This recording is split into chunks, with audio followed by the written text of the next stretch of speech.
중요한 자리에 이게 실수를 해서 너무 죄송한 말씀을 다시 한번 드리고요. 바로 시간이 문제니까 발제 말씀을 드리도록 하겠습니다. 우선 첫 번째 저희가 제목을 잡은 거는 신정부가 출범하고 나서 대부분의 정책 비전이 발표가 됐기 때문에 신정부의 교통정책을 검토하고 나서 우리 교통정책이 이제 좀 바뀌어야 되지 않는가라는 얘기하고 그걸 바꾸는 것을 무엇으로부터 어떻게 시작할 것인가, 여기까지가 제가 말씀드릴 주제였고, 사실은 이제 이영수 발제자께서 조금 더 구체적인 말씀을 드리는 그런 걸로 계획됐던 사안입니다. 그래서 제가 말씀드릴 것은 우선 신정부의 교통정책을 검토해 본 이야기를 좀 드리겠습니다. 첫 번째, 국정운영 5개년 계획이 발표가 됐습니다. 인수위가 없었고 급하게 출범했기 때문에 인수위 과정이 생략됐기 때문에 신정부의 정책이라고 하는 부분을 참 준비하기가 굉장히 힘들었을 텐데요. 이와 간에 국정운영 5개년 계획이라는 이름으로 발표가 됐습니다.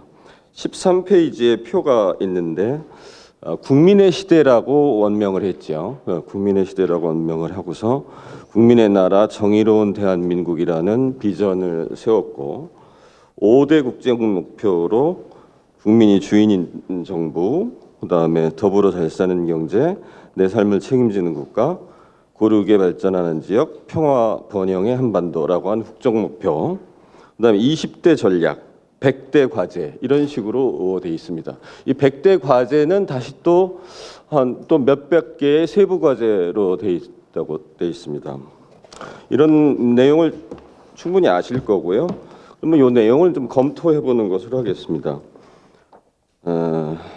국정운영 5개년 계획은 신정부의 정책 대강이라고 할 수 있지만 기본적으로 신정부는 촛불혁명을 이어서 출범한 정권이기 때문에 대표적인 과제가 이제 뭐 나라다운 나라를 만들라는 거였고, 그다음에 적폐를 청산해서 국민이 주인인 나라를 만들라는 거였기 때문에 그거에 충실하게 국정운영 비전이나 전략이 만들어졌다고 생각합니다. 우리는 이제 그것을 인정해 놓고 나서 그러면 이제 부문별로 생각할 때 좀 우리가 목소리를 내거나 보완 의견을 내거나 개선 건의를 하거나 해야 될 사안이라고 하는 측면에서 본다면 아쉬운 점이라든가 또 좀 보완돼야 될 점이라고 개선돼야 될 점이라고 좀 지적하는 사항들, 그거를 먼저 말씀드리는 게 좋을 것 같습니다. 첫 번째로는 교통이라고 하는 부분에서 볼 때는 모든 부분이 다 자기가 관련되는 부분을 중요하게 다루어지기를 바라겠지만 그런 일반적인 바람이라는 걸 좀 넘어서서 교통이라고 하는 부분은 생각보다 국정운영 계획을 볼 때 굉장히 소홀하게 다뤄지지 않았나 이렇게 생각합니다. 첫 번째로는 20대 전략이 국정운영 전략이 있는데 20대 전략으로 잡혀 있지 않습니다. 다른 전략을 잘 추진해 나갈 때 필요해 가지고 교통과 관련된 사항이 일부 포함되어 있는 이런 정도입니다. 전략에는 못 들어갔으면은 교통이라고 하는 부분이 과연 국정운영 20대 전략에도 들어가지 못할 것인가라고 할 수도 있겠지만 못 들어갈 수도 있죠.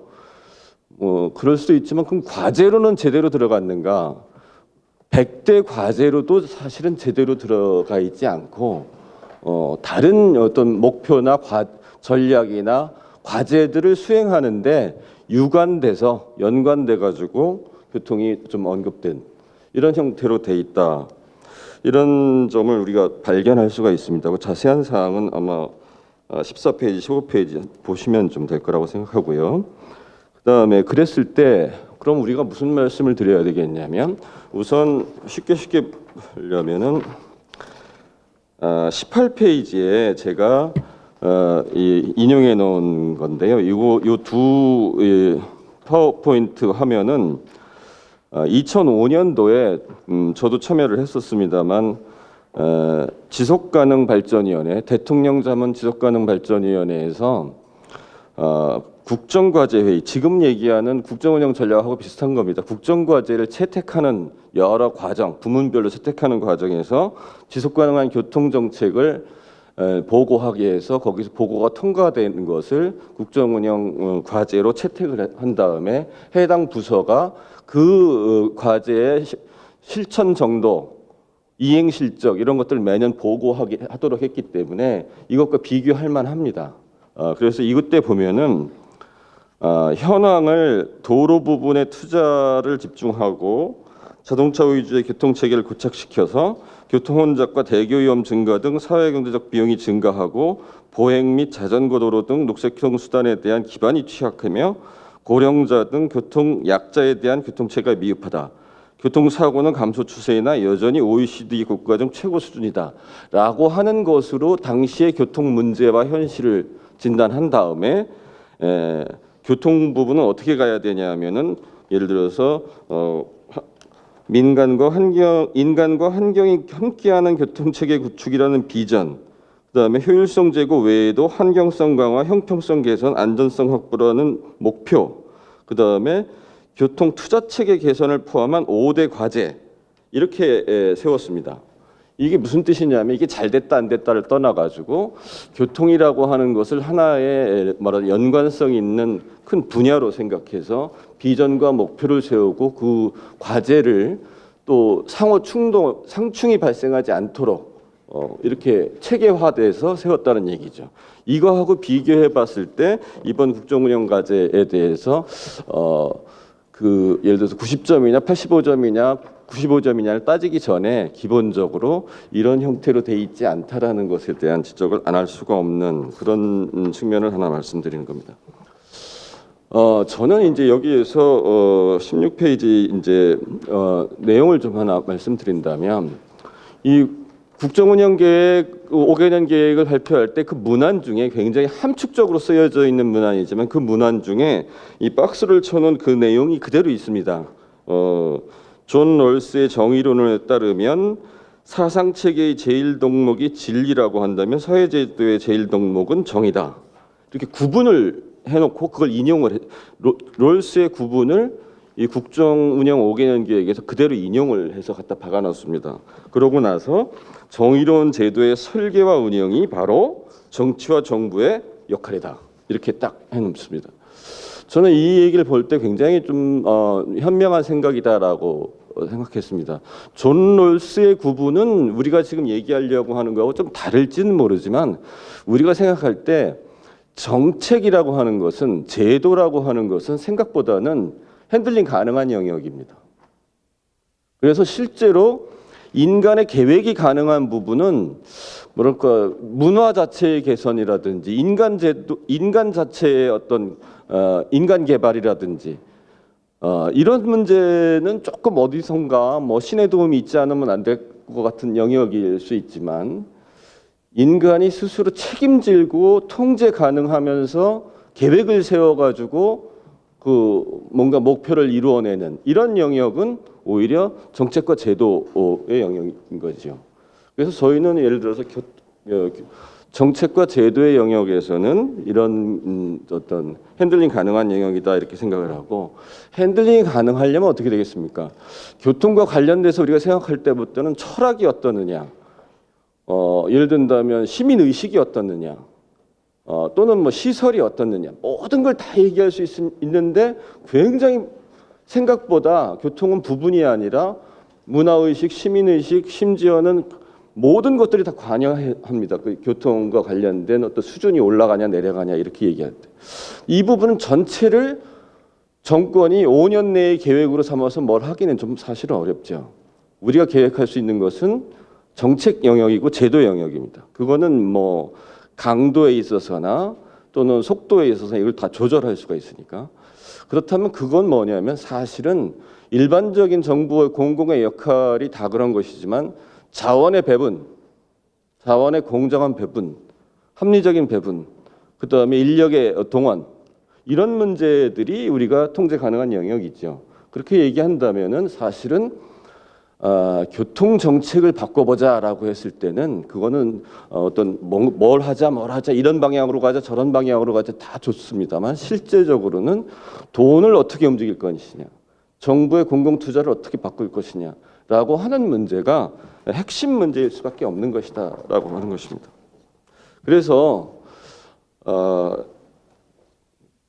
2005년이면 지금으로부터 12년 전입니다. 12년 전에도 이런 지속가능한 교통정책이라는 국정과제를 채택을 했습니다. 그리고 매년 이행 실적을 국토부가 보고하게 했습니다. 이렇게 할 때 그때 지적됐던 첫 번째 문제가 한계점이 있었다. 첫 번째 한계는 여기는 이제 제가 수요 관리라고 뒤에 해놨었지만은 수요 관리 개념이 빠진 채의 것이었다. 이런 한계를 지적해놨습니다. 그거 말고 사실은 시장에서는 기존의 체제, 기존의 정책, 기존의 각종 교통 관련된 국가 계획 이런 것들이 그대로 있는 상태에서 그것이 허용하는 한도에서의 전환 이런 문제에 부닥칠 수밖에 없는 거였죠. 그런 점들이 있었던 것인데 그래도 이제 그때나 지금이나 여전히 우리가 살펴본 바처럼 인간이 가능한 계획의 영역이라고 했을 때는 국가의 투자 체계를 바꾸는 것을 제1번 과제로 할 수밖에 없다라고 하는 걸 다시 한번 강조 드리는 거죠. 그랬을 때 그럼 투자 체계라고 하는 문제는 여러 가지가 있습니다. 한 가지는 아닙니다. 그렇지만 제일 큰 게 교통시설 특별회계라고 하는 것이죠. 이건 세입 기준으로 해나온 겁니다만은 세입 기준으로 얘기한다면 세입 예산 기준으로는 95% 이상이 국토부 예산의 95% 이상이 교통이고 세출로 하면은 이거보다 규모가 더 커집니다. 비중은 비슷합니다.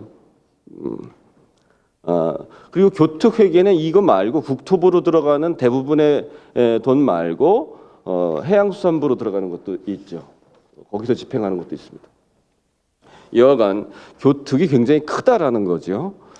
두 번째, 그럼 교특은 어떤 거냐라고 했을 때 처음에 도입되어졌을 때는 10년 한시법으로 도입됐었고 그 다음에 투자 계정이 굉장히 좀 빡빡하게 천분율로 정해져 있었습니다. 도로 부분 67.5%로 출발했습니다. 1000분의 675 이렇게 표현했죠. 거기서부터 10년이 지난 다음에 한시법이 없어져야 되는데 안 없어지고 3년씩 계속 연장됐습니다. 국회에서 3년마다 한 번씩 법을 개정해가지고 연장을 했습니다. 그걸 연장을 해오면서 투자 계정하고 배분 비율이 조금씩 변해왔습니다. 최근에 들어와서는 레인지를 두는 시기였죠. 레인지를 두는 시기였고 몇 퍼센트에서 몇 퍼센트까지 이런 식으로 레인지를 두는 시기였고 특히 아까 인용해드렸던 이 2005년에 이 지속가능한 교통정책 국정과제 보고 이후에 철도 투자를 좀 늘려왔습니다. 이것 때문이었다고 말씀드리긴 좀 어려울지 모르지만 이 이후로부터 실제로 교통 투자에서 철도 투자 비중이 늘어나 왔습니다. 현재는 어떻게 되어 있냐면은 3년씩 연장되어오던 한시법 제도 그 꼬리표가 떼어져서 연구법이 돼 있고 그렇게 돼서 여전히 도로 부분에 가장 많은 레인지를 두었습니다만 가장 많고 그 두 번에 철도 큰 차이는 많이 줄어들었습니다. 이런 정도로 돼 있다. 근데 이 점에 대해서 우리가 생각할 때는 21페이지에 제가 인용해 놓은 그림이 하나 있는데 이렇게 되어 있습니다. 교통 혼잡이 차가 늘어나니까 교통 혼잡이 발생하고 교통 혼잡이 발생하니까 도로를 건설하고 확장합니다. 그러면은 통행 속도가 처음에 조금 증가합니다. 그러면 다시 통행 수요가 유발돼 가지고 또 확대되는 이런 악순환 구조가 반복되는 이런 식으로 나왔습니다. 그래서 결국은 사람보다 자동차가 우선이고 환경보다 자동차가 우선이고 교통사고가 좀처럼 줄어들지 않는 그리고 동네와 인간을 보호하는 여러 가지 제도, 자동차로부터 좀 보호할 수 있는 제도들이 다 유보되는 이런 형태로 나타났습니다. 대표적으로 차고지 증명제라든지 그다음에 교통사고 처리 특례법을 유지한다든지 하는 문제는 명백하게 법 체계에서 사람보다 자동차라고 하는 것을 인정하고 있는 거라고 볼 수가 있습니다. 그래서 도로건설 위주의 공급주의 투자 정책이었고 도시계획과 통합되지 않은 정책이었었고 환경을 고려하지 않았고 그다음에 광역화 대비가 미흡했다. 이제 이런 지적을 받아왔습니다. 그럼 이걸 어떻게 바꿔야 되겠다라고 생각을 하는 거냐면 저는 기준과 원칙을 몇 가지 제시하는 겁니다. 첫 번째로는 일단 신규 시설 건설에서 유지 관리로 우리나라가 이제 다른 모든 투자를 다 유보하면서도 교통 인프라 건설에 올인을 했던 게 반세기가 됐습니다. 반세기가 됐으면 이제 어느 급한 시설은 좀 됐다고 볼 수 있는데 또 두 번째로는 반세기 전에 만든 건 노후화가 돼버렸어요. 그래서 이제는 신규 건설에서 유지 관리로 시설 투자만이 아니라 공공교통의 육성과 운영 지원 이런 것도 공공 투자를 필요로 하는 부분이다. 그다음에 이제 아까 얘기했던 대로 이런 공급주의나 자동차 위주의 교통에서 지속 가능한 교통, 또 시민의식이나 교육 이런 부분에 대한 투자 확대 이런 부분이 좀 필요하다. 이런 부분으로 말씀을 드리고 있겠습니다. 이런 부분으로 하는 방법은 두 가지가 있습니다. 저는 솔직하게 말씀드린다면 이 시점에 와서는 목적세, 교통환경에너지세입니다. 교통환경에너지세는 유지할 수 있다고 보지만 특별회계, 그거를 칸막이를 짜서 여기다 돈을 쓴다라고 미리 해놓는 이거는 이제 좀 아예 별 필요 없지 않는가 싶어요. 왜 그러냐면 옛날 같으면 또 안정적인 투자가 필요한데 그런 걸 없애면 불안하지 않느냐. 근데 안정, 불안정은 옛날에 굉장히 모자랄 때 얘기고 지금은 많은 전문가들이 또는 많은 전문 영역 회사들이 발생을 해 있기 때문에 BC 분석이라고 흔히 하지요. 어떤 사업에 대해서 타당성 입증이나 분석, 평가 이런 문제를 사안별, 사업별로 다 한다고 해서 그걸 못 해낼 상태가 아닙니다. 다 해낼 수가 있는 상태고 그걸 다 해낼 수 있다고 한다면 굳이 이런 칸막이 예산을 미리 만들어가지고 하는 필요가 있느냐 이렇게 말할 수 있습니다. 저는 그렇게 생각하지만 그래도 교통계에서 또는 투자가 안정적으로 이루어져야 되는 그 해당 부분에서 또는 해당 이해계층에서 굉장히 불안함을 느낀다고 한다면 전면 개정이 필요하다고 생각합니다. 이 법을 어떻게 개정할 수 있냐? 아예 교통시설 특별회계가 아니라 그냥 교통특별회계 이렇게 가야 될 것 같고요. 시설이 아닌 부분이니까. 그러면 법에 그냥 몇 조항만 삽입하는 형태의 개선이 아니라 입법 취지가 완전히 달라지고 바뀌어야 되는 상황일 겁니다. 제목도 바꾸고 예를 든다면 지속 가능한 교통 특별회계 이렇게 한다면 제목도 바뀌고 목적도 바뀌고 시설이 아니라 다른 것까지 다 할 수 있게 하고 이렇게 해서 다 바꿀 수 있다 이렇게 생각을 합니다. 그렇지 않으면 변화하는 또는 이미 변화된 교통계에서 교통 투자의 미래 방향이 이게 좀 선도해서 투자가 선도를 해가지고 교통을 바꿔야 될 텐데 그렇게 하기에는 현재의 체계, 현재의 투자 체계, 투자법, 투자제도 굉장히 좀 미흡한 거 아닌가 이런 점을 말씀을 드리는 것입니다.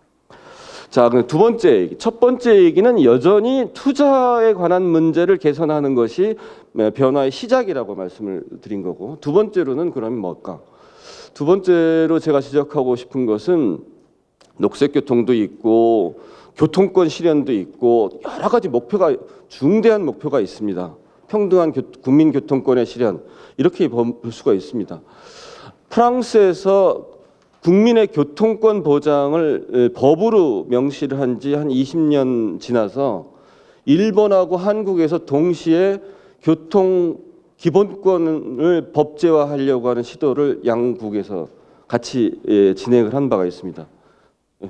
하여튼 그런 얘기 다 생략하고 그러면 그거 말고 문제 지난 2005년도에 그 지속가능 교통정책에서 내용적인 한계로 지적됐던 사항은 무엇이었나? 공공교통 얘기를 했는데 수요 관리 개념이 굉장히 빠져 있었다라고 하는 지적입니다. 그래서 저는 교통 투자 체계를 개선하는 것이 1번이고 두 번째로는 수요 관리에 기반한 공공교통 육성이라고 하는 큰 어떤 과제를 설정하는 것이 세부적인 것은 굉장히 많이 있습니다만 큰 과제는 이렇게 설정하는 것이 옳다라고 생각하는 거고 이 두 가지 핵심 과제가 된다면은 나머지 과제들은 좀 잘 따라올 수 있다. 악순환 구조를 선순환 구조로 바꿔내는 거기 때문에 바꿔내면은 나머지 과제들은 좀 따라올 수가 있다. 이렇게 하는 측면에서 이걸 강조합니다. 수요 관리란 무엇인가? 24페이지 영어로 된 자료를 하나 보여드린다면은 여기 어떻게 되어 있냐면 교통 계획과 관련된 툴박스라고 되어 있습니다. 거기에는 수요 사이드가 있고 공급 사이드가 있다라고 하는 겁니다. 이 정책 수단이나 정책 방법론입니다.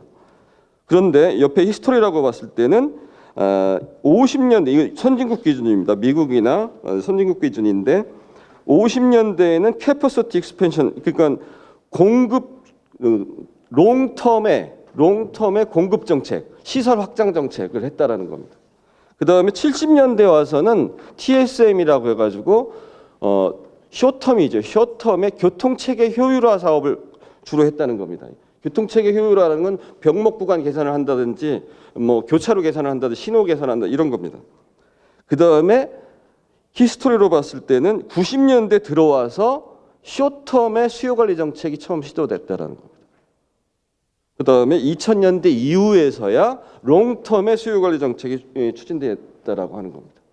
롱텀의 수요관리 정책은 어떤 거냐? 심지어는 도시의 성장 자체를 관리하거나 예를 들어서 경제든지 인구든지 모든 그 개발이든지 이런 문제 자체를 도시계획과 통합된 교통계획 차원에서 그 성장 자체를 관리해 나갈 수 있는 것이 롱텀의 수요관리라고 할 수가 있습니다. 근데 그런 얘기 다 나와서 제가 마무리 져야 되니까 수요관리라고 했을 때는 현재까지는 가장 강력한 효과를 발휘하고 있는 것은 런던식의 혼잡통행료제도 같은 것이 가장 강력한 효과를 발휘하고 있습니다. 25페이지 자료를 한번 보시면은 교통량은 한 30%가 줄은 상태에서 연례 리포트를 해보면은 그대로 유지를 합니다. 늘어난 건 버스 교통하고 공공교통이 약간 늘어났고 자가용 교통은 30% 감소된 상태로 유지합니다. 이런 것들을 하고 있고 그다음에 도시계획과 연관해서는 로우 에미션 존이나 그린 존 또 유럽 사람들은 이제 티어가르텐이라고 해서 21세기 티어가르텐은 다 밀어버리고 공원 만드는 게 아니라 녹색화해서 이렇게 사실상 도심을 좀 로우 에미션 존이나 그린 존처럼 하는 것을 21세기 티어가르텐이라고 한다 이렇게 하고 있습니다. 저는 이제 마지막으로 시간 때문에 이제 말씀드리면 여러 가지 과제가 있습니다. 우리나라가 예상외로 대중교통 개혁에 관한 마스터 플랜을 여러 번 만들었습니다. 특히 서울시가 이렇게 만들면 나중에 다 전국이 따라오는 측면이 있기 때문에 서울시가 대중교통 개혁과 관련된 마스터 플랜을 여러 번 만들었습니다. 첫 번째, 두 번째 거 다 책상 속에 들어가서 시행이 안 됐는데 예상외로 이 시행한 사람이 이명박 시장입니다. 참 안타까웠습니다. 불도저라 그런지 하긴 하더라고요. 참 다른 사람들은 다 만들어놨던 거 조금 세 번째 거를 이명박 시장이 시행을 했는데 그걸 하는데 뭐 저로서는 첫 번째 거 만들 때나 두 번째 거 만들 때, 세 번째 거 만들 때 다 관여는 일부했습니다만 이명박 시장이기 때문에 협조 안 할 수는 없는 사안이었기 때문에 2004년에 이루어진 공공교통 개혁에 열심히 참여해서 뭐 역할을 했습니다. 대단한 것이긴 했습니다. 대단한 것이긴 했는데 한계가 뭐 여러 가지로 지적이 됐었죠. 우리는 그 한계를 잘 이해하고 그 한계를 극복하는 차원에서 2단계 공공교통개혁을 추진해야 될 거고 그것은 앞서 얘기한 수요관리에 기반해서 같이 맞물려 들어갔으면 좋겠다라는 것이고 현재에서는 특히 지난번 이거 준비할 기획할 단계였는데 경기도에서 고속도로에서 과로에 지친 버스 노동자가 과로에 지쳐가지고 사고를 낸 적이 있지요. 그거는 준공영제가 전국적으로 확산이 안 된 것이라고도 말할 수 있고요. 준공영제 정도가 아니라 격일제나 복격일제가 아직도 남아 있는, 그건 사고를 예비한다고까지 볼 수 있는 그런 근무제도가 그대로 남아 있는 이런 문제를 극복해야 된다고 보고요. 근데 준공영제가 왜 지금까지 서울이 성공적이었는데도 전국으로 확산되지 않고 있는가? 돈 때문입니다. 그래서 얘기하는 게 교통시설 특별회계에서 교통체계 개정에서 대중교통에 대한 투자가 일부 이루어질 수는 있는데 그것도 시설에 관한 문제로 국한되고 있어요. 저는 운영에도 투자돼야 된다고 생각합니다. 운영에도. 운영에 투자하지 않으면 요금이 올라가거나 안 그러면 열악한 경영 상태 때문에 서비스가 개선이 안 됩니다. 그러니까 운영에도 투자를 해야 되기 때문에 이게 좀 돈 문제와 연관이 있다, 이런 말씀을 드리는 것으로 하고, 마지막으로 이 노동조합과 공공교통 운영기관, 그다음에 시민단체, 전문가, 이 파트에서 정부가 꼭 아니어도 이 파트에서도 할 일이 상당히 있다.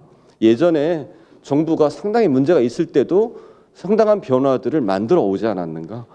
다시 또 정부에만 기댈 일이 아니라 정부도 바뀌어서 가능성도 높아졌고, 우리들이 할 일을 또 정부한테 100% 떠넘기지 말고 우리들이 할 일을 좀 강화해 나가자, 이런 말씀을 드리는 것으로 발제 대신하겠습니다. 감사합니다.